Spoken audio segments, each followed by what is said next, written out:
नमस्कार दोस्तों, मेरा नाम राजेश बब्बर है और आज मैं आपको यहाँ बताने जा रहा हूँ भृगु नंदी नाड़ी की टेक्निक से वीनस के बारे में कुछ इम्पोर्टेंट इंफॉर्मेशन। ये जो टेक्निक है ये बहुत जगह कुंडली में आपके लगेगी। इसके लिए आपको थोड़ी सी प्रैक्टिस की जरूरत पड़ेगी, लेकिन इसका जो बेस है टेक्निक का वो आपके साथ मैं शेयर करूंगा। उसके बाद आप अलग अलग कुंडलियों पे इसको ट्राई करके देखिए। तो वीडियो आरंभ करने से पहले मेरा आग्रह है सबसे, हमारे चैनल को लाइक करें, सब्सक्राइब करें, अपने फ्रेंड्स अपने रिलेटिव्स के साथ शेयर करें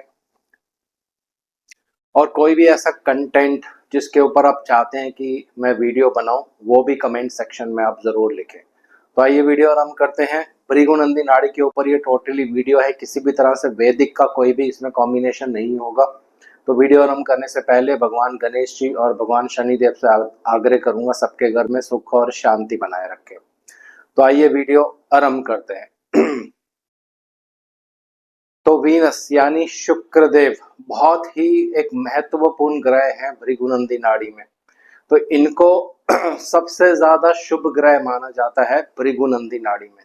तो पहले वीनस को समझ लेते हैं कि भृगुनंदी नाड़ी में वीनस को किन चीजों से रिलेट किया जाता है, क्या इनके कारकत्व हैं। कुछ बेसिक बेसिक यहाँ पे लेंगे। वीनस को नाड़ी में अगर आप मेल चार्ट देख रहे हैं तो इनको वाइफ कहते हैं, यंगर सिस्टर कहते हैं। पैसा, जब भी पैसे की आप बात करेंगे तो शुक्र देव के ऊपर ही फोकस करना है। मैरिज, चाहे वो मेल चार्ट हो चाहे वो फीमेल चार्ट हो, मैरिज कैसे रहने वाली है आपकी ये कुंडली में वीनस बताते हैं। और वीनस ब्यूटी को इंडिकेट करते हैं। वीनस आपकी व्हीकल यानी गाड़ी जो आप लेते हैं, मकान, इसको भी वीनस इंडिकेट करते हैं। और एक बहुत ही इम्पोर्टेंट पॉइंट है जिसके ऊपर ये पूरी वीडियो अभी आधारित रहने वाली है, वो है वीनस मेडिसन्स। मेडिसन्स का दूसरा रूप आप ले सकते हैं हीलिंग। चाहे वो हीलिंग काउंसलिंग से व्यक्ति कर रहा हो, चाहे वो हीलिंग एज अ टीचर आप अपने स्टूडेंट्स को पढ़ा रहे हो, लेकिन कहीं ना कहीं इसमें वीनस का बहुत ही महत्वपूर्ण रोल होता है। तो इसी टेक्निक के ऊपर मैं आपको कुछ इसी विधि के ऊपर कुछ टेक्निक्स बताने वाला हूँ। तो वीनस को कहते हैं हीलर, और वीनस को कहते हैं पैसा, और वीनस को कहते हैं मैरिज। इन तीनों से रिलेटेड कुछ पॉइंट्स मैं आपको सबसे पहले बताऊंगा। तो उदाहरण के लिए किसी भी कुंडली में लड़का हो चाहे लड़की हो, अगर वीनस जुपिटर के सेकंड हाउस में हो, तो उदाहरण एक सिंपल कुंडली लेते हैं। कैसे इसको कोरिलेट करना है, सिंपल ढंग से बताऊंगा आपको ताकि जो इसका फंक्शन है वो आपको आराम से समझ आ जाए। तो अगर किसी का भी जुपिटर कहीं भी हो सकता है, इररिस्पेक्टिव, अभी यहाँ पे साइन नहीं ले रहे हैं, या तो किसी के भी बृहस्पति कुंडली में कहीं भी हो सकते हैं, यानी जुपिटर हिंदी और इंग्लिश दोनों में मैं लिख रहा हूं। उसके सेकंड हाउस में अगर शुक्र होंगे यानी वीनस होंगे, तो आप कह सकते हो, चाहे वो मेल चार्ट हो चाहे वो फीमेल चार्ट हो, विवाह के बाद बहुत पैसा आता है। विवाह के बाद एकदम फाइनेंशियल पोजीशन इंप्रूव होनी शुरू हो जाती है। तो ये हर ग्रह पे एप्लीकेबल होगा। इसको कैसे अप्लाई करना है, उदाहरण के लिए अगर मंगल देव के बाद वीनस है कुंडली में, अगर आप लड़की की कुंडली देख रहे हैं तो आप कह सकते हैं कि विवाह के बाद इनके हस्बैंड का फाइनेंशियल पोजीशन बहुत इंप्रूव हो जाएगा।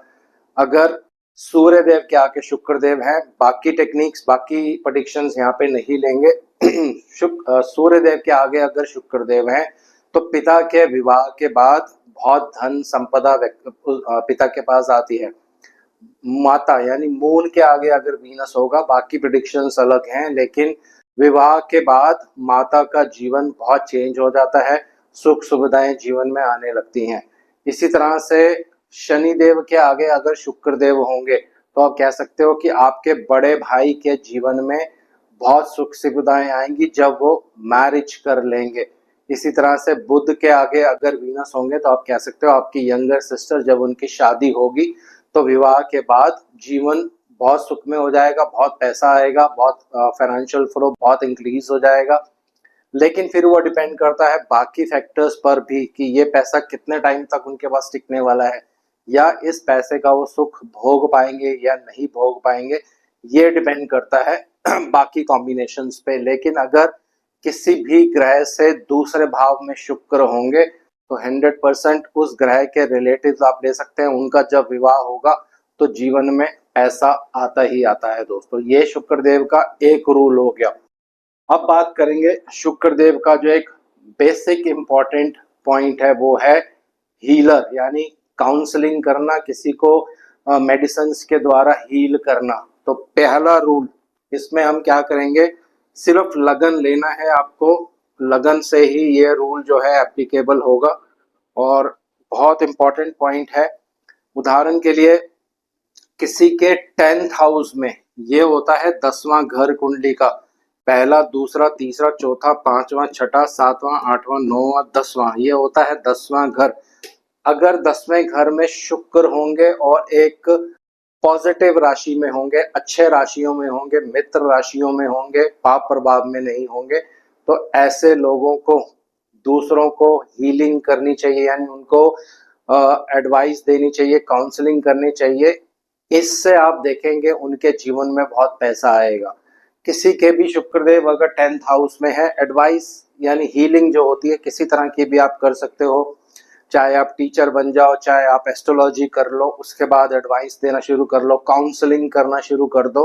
तो इसके अलग अलग रूप होते हैं, लेकिन अगर 10th हाउस में वीनस है तो 100% आपकी कुंडली में ये योग है। इसको आप इस्तेमाल करके देखिए, आपको बहुत अच्छे परिणाम मिलेंगे। इसी तरह से अगर शुक्रदेव, मान लीजिए शुक्रदेव किसी के यहाँ पे है 4th हाउस में, यहाँ से सीधी दृष्टि 10th हाउस पर जाएगी इनकी, तो ऐसे व्यक्ति अगर शुक्र बहुत ज्यादा शुभ प्रभाव में है, यानी तुला राशि में है या वृषभ राशि में है और 10th हाउस को देख रहे हैं, तो ऐसे लोग भी बहुत अच्छे हीलर्स होते हैं।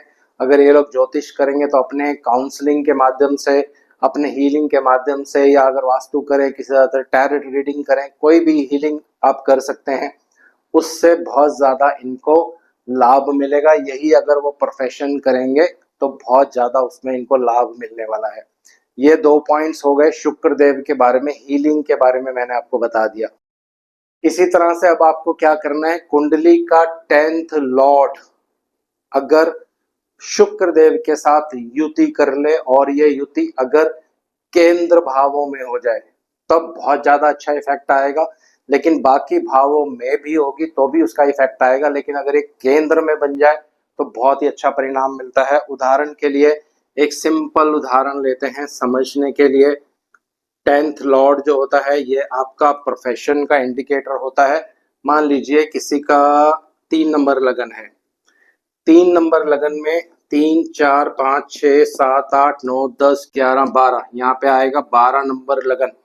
तो 10th लॉर्ड यानी 10वें घर के स्वामी बनेंगे बृहस्पति देव, क्योंकि 12 नंबर राशि के स्वामी होते हैं बृहस्पति देव। ये बृहस्पति देव अगर केंद्र में हो, या तो यहाँ पे हो, यहाँ पे हो, उदाहरण के लिए इन बृहस्पति को यहाँ लिख देते हैं, इनके साथ अगर शुक्रदेव की युति हो जाए दोस्तों कुंडली में, और किसी भी तरह से इन पे पाप प्रभाव नहीं होना चाहिए, तो ऐसा व्यक्ति बहुत अच्छा ज्योतिषी होता है दोस्तों। हीलिंग करना, और जुपिटर का भी अभी इसमें रोल होगा, वो भी मैं आपको अभी यहाँ बताऊंगा। थोड़ा सा बेसिक्स यहाँ पे, शुक्र जैसे मैंने आपको बताया हीलिंग का काम करता है, हीलिंग मेडिसिन, शुक्र को मेडिसिन का कारक कहा जाता है। तो ये व्यक्ति अगर इस तरह का कार्य करेगा, दूसरों को एडवाइस देना, उनको काउंसलिंग करना, अगर ये एस्ट्रोलॉजी करेंगे तो बहुत अच्छा इनको इसमें परिणाम देखने को मिलेगा।